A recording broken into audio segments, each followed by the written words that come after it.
why do men go silent? Okay, why men go silent. The great Buddha always taught, he said that this, to eliminate all suffering, meditate. And in meditation, go into a place of silence and not thinking. If you're not thinking about problems, then you're at peace. So that was primarily taught to men. Women in India were not doing a lot of meditation. They were doing devotion, heartfelt activities, service with love, feeling grace, positivity, where men were taught, forget your problems, forget negativity, go into a state of deep meditation. Now, things have changed since then, but the idea there is primarily it was taught to men because the tendency in the man's brain is to stay in one part of the brain or another part of the brain. Women's brains have way more connective tissue, the connective tissue, way more. It's called white matter. And women have way more, 8 times more. And that connects everything together. So when a woman's listening, literally, a part of the brain lights up here, a part of the brain lights up here, part of the brain lights up back there, goes on the other side of the brain. She can listen from there and listen from there. When a man's listening, one part of the brain lights up. When he speaks, another part of the brain lights up. If he's turned on, another part of his brain lights up. If he feels love, another part of his brain lights up.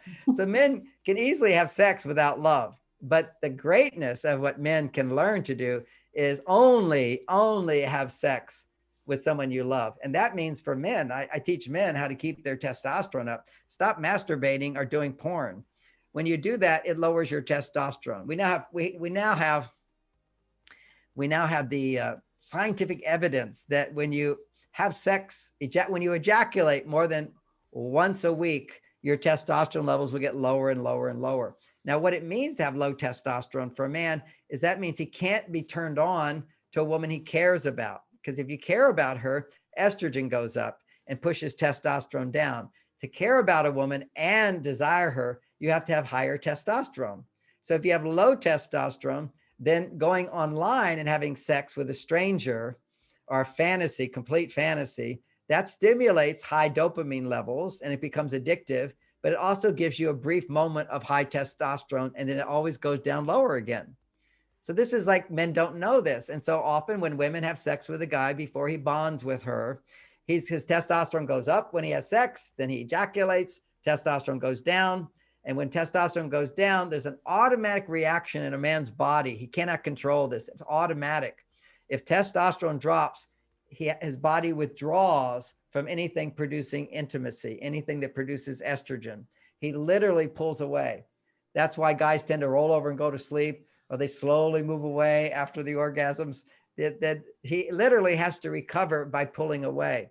And too much connection causes too much pulling away.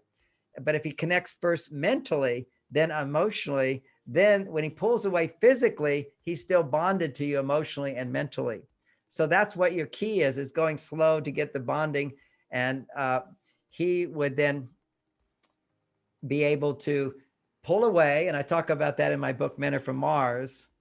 He's like a rubber band. He pulls away, then he will spring back. But when he pulls away, if women don't understand men, they can't trust. And so they run after him, try to get him to come back to her.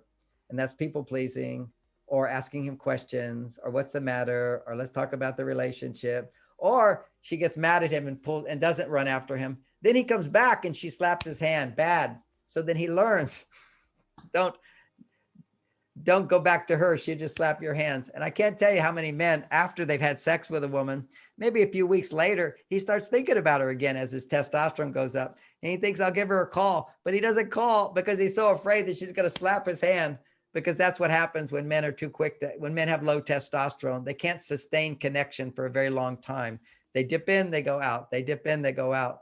And so they can't sustain the relationship. What other thing with that one is, Go for it. Harvard did a study on men and women, and they told them to relax. And women sat down on a couch, and women relaxed, and their brain activity sped up. And you ask them, what are they thinking? They're saying, I'm thinking about all the things I should be doing that I'm not doing while I'm sitting in this chair trying to relax. And that's women. Men in the study, what they found is the neuron activity dramatically stopped. Literally low activity in the brain automatically, just having him sit there. And if you ask him, what are you thinking about? He'll say nothing, because he really is thinking about nothing. Now, the problem today, I have to say, we have new problems, which is why I've written this book, Beyond Mars and Venus, because as women are more masculine and men are more feminine, we have new problems in order to improve communication, to find balance of our masculine and feminine. And so men often, instead of pulling away, they feel guilty for pulling away. It's like, you shouldn't disconnect, because it does hurt women's feelings if she doesn't understand that he's not hurting her feelings. It's her belief that he's not loving her and he should be loving her all the time. He needs this time to come back. That's when she should get a life. One woman said to me, well, if he gets to pull away, what am I supposed to do? He gets to do what he wants and I don't get to do what I want. I say, come on, when he pulls away, you can do whatever you want. Get a life. You know, you shouldn't be so needy on a man. It would just push him away. You need to be like contained, happy, fulfilled within yourself. And you also have to be aware that I need what a man can give me. A lot of women who've learned to be more independent, they go, I don't need a man. Well, you really don't need a man, but what you need is what a man can give you. You need affection. You need acceptance. You need understanding. You need intimacy, and you need great sex. You know, women who are having great sex look radiant and they don't have wrinkles, you know, or at least they have less. They stay vibrant. This is a possibility. Physical intimacy is the real thing. This is what's possible for us today if we learn how to balance these hormones where women are too masculine. Balance the masculine with your feminine, with new relationship skills.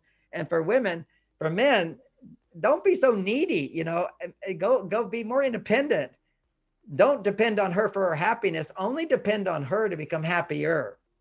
See, you have to be your self-sufficiency. You can't be so weak and needy. You are actually weak when you go too far to your female side. Your power, and the power, what I mean by is confidence, strength, motivation, finish the job, get it done, get up and do it. That's power. Serve others, be selfless. Don't get upset about stuff. This is what men need training on. And the younger generation, oh my gosh, they're missing that. One is half of the boys don't have fathers, so they don't learn how to find masculinity. And two is many of the fathers haven't learned how to be masculine in the presence of women who are very masculine. So what happens is when women complain, men just complain back.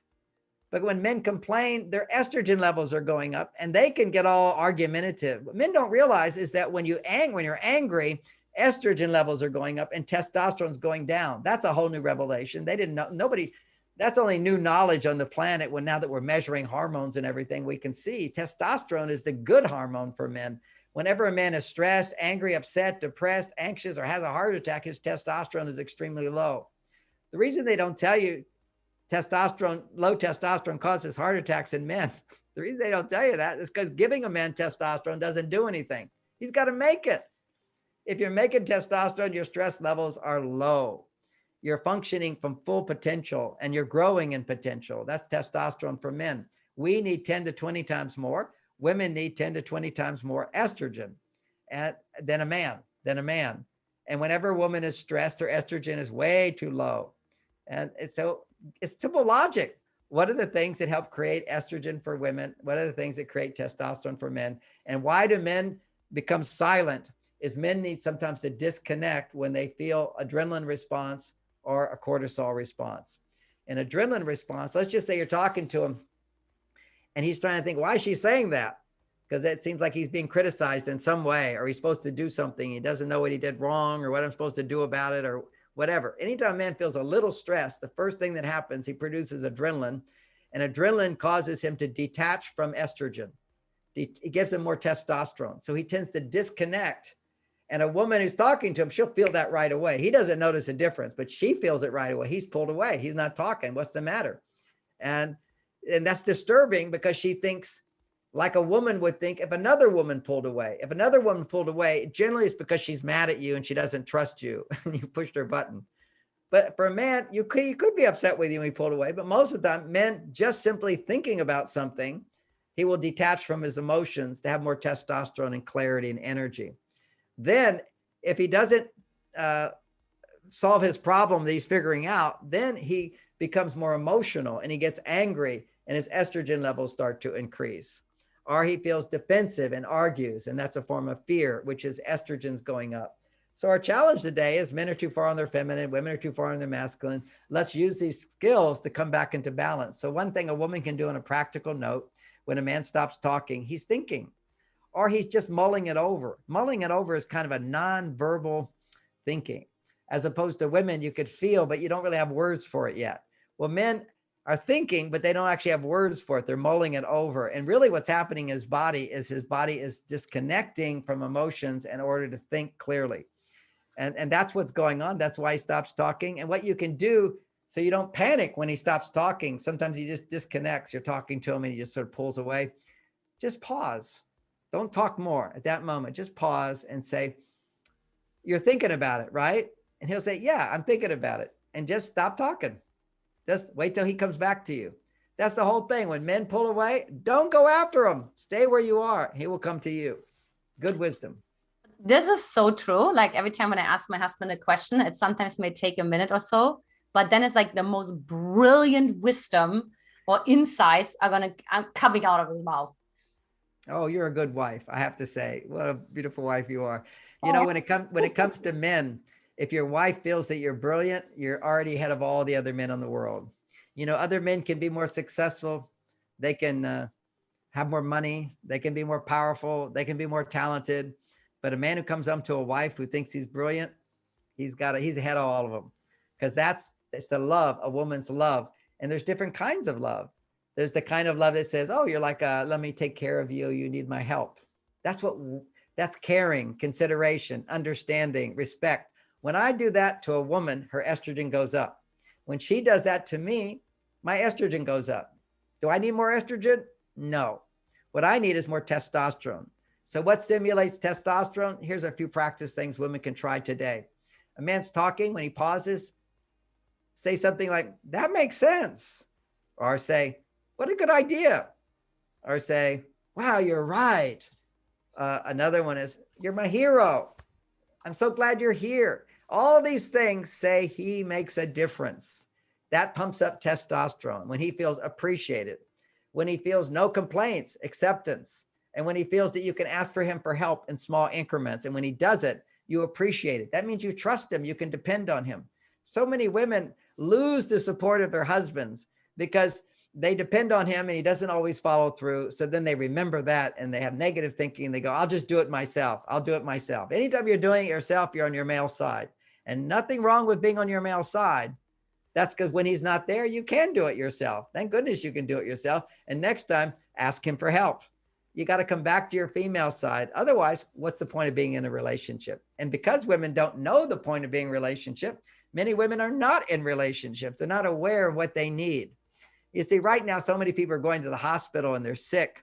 And everybody who goes to the hospital sick from an infection actually has vitamin D levels that are extremely low. Every person has extremely low vitamin D. That's what makes your immune system work and other good things. It's about 17 and below if you go to a hospital and you stay there. If you don't have any symptoms at all and you get a viral infection and you don't have any symptoms at all, in those cases, your vitamin D is always 31 and above. Now mine's 50 or 60, sometimes 70. This is like normal healthy. So I'll never go to a hospital, never need to go to a hospital because I have healthy vitamin D levels. So I know what I need so I can get it. If men and women really understood what they need, they could get it today. Everything you need is always available to you. It's when you want things that you don't need. We're a consumer society. We just buy all this stuff. We don't really need it. We're off balance all the time. We eat foods that we don't need. We eat junk foods that we don't need. That's where we're all a little mentally ill, injured. And what happens is we're addicted to bad stuff because good stuff isn't addictive. It just feels good. But suddenly bad stuff comes along, like complaining. Complaining produces huge amounts of dopamine, and then your brain gets addicted to complaining. The major addiction for men is masturbation and porn. You're basically massively addictive. If you actually make love with a woman you love and she loves you and you truly bond, actually the man's body produces different chemicals. His body produces something called prolactin that frees him from the addiction to sex. Because see, in nature intended for men who have sex with women and make babies for the men to stay around. But if a man masturbates, he loses all his prolactin and he has an addiction to sex. So men are basically addicted to find a woman, but not to have sex until she says, oh, I feel really safe and I can really love him. He's seen me. He hears me. He's there for me. Then when a man has sex with you, his body makes prolactin and that frees him from this addictive craving that men have for sex. So yes, there's a monkey part of us that's addicted to sex, but it's also violent and it's all these things. Men are not that, unless you're the man monkey. If you're a real man, you learn how to control those things. You control your violent nature. You also control your sexual nature to elevate it to love. And that's what we're hoping to do in the world. And that's why people are interested in relationships today. And we're living in a new society where our emotional needs are no longer suppressed. They're very up there. And we have to learn how to fulfill our emotional needs, not just survival and security, but our emotional needs. And that's a whole new language. It's a whole new awareness. We can't expect our partners to know it. We have to learn it first.